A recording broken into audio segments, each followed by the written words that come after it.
Ang ina ni Catherine Bernardo na si Min Bernardo ay nagbabahagi ng mga larawan na nakakatuwang mga pamilya.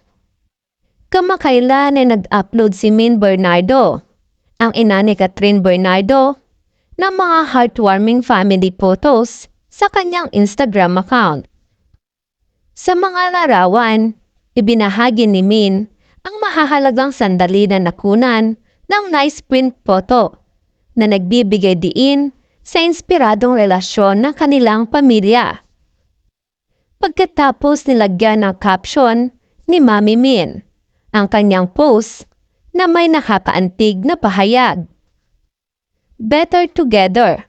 Family is forever. Thanks nice print photo for capture this special moment. Ang post ay nakakuha ng atensyon ng mga netizens na pinuna na comment section ng mga mensahe ng paghanga at suporta para sa pamilya Bernardo. Narito naman ang ilan sa kanilang mga naging komento.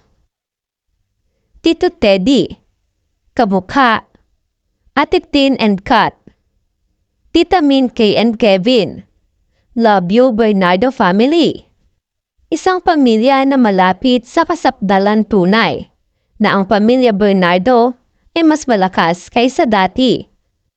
Napakagandang halimbawa ng isang pamilya, magalang, mapagmahal at disenteng pamilya, masayang pamilya. God bless your family, Catherine.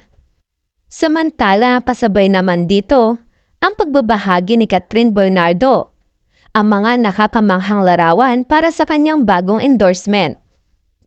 Kamakailan ay kinuha ni Catherine Bernardo ang kanyang Instagram account upang ibahagi naman ang ilang nakakatuwang balita sa kanyang mga followers. Ang actress ay nag-upload ng sunod-sunod na mga nakakamahang larawan nang ipahayag niya ang kanyang bagong endorsement. Ang kanyang post highlights photos ay kinuha bilang bahagi ng kanyang pakikipagtulungan sa isang kilalang coffee brand. Sa taus-pusong caption ng kanyang post, ipinahayag ni Catherine ang kanyang pananabik sa kanyang bagong endorsement na nagpapaabot ng kanyang pasasalamat sa tiwala at mainit na pagtanggap sa kanya ng brand. Iba talaga kapag tama ang timpla.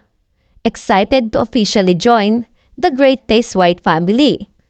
Thank you for the trust and the warmest welcome. Greatest Cup Coffee family.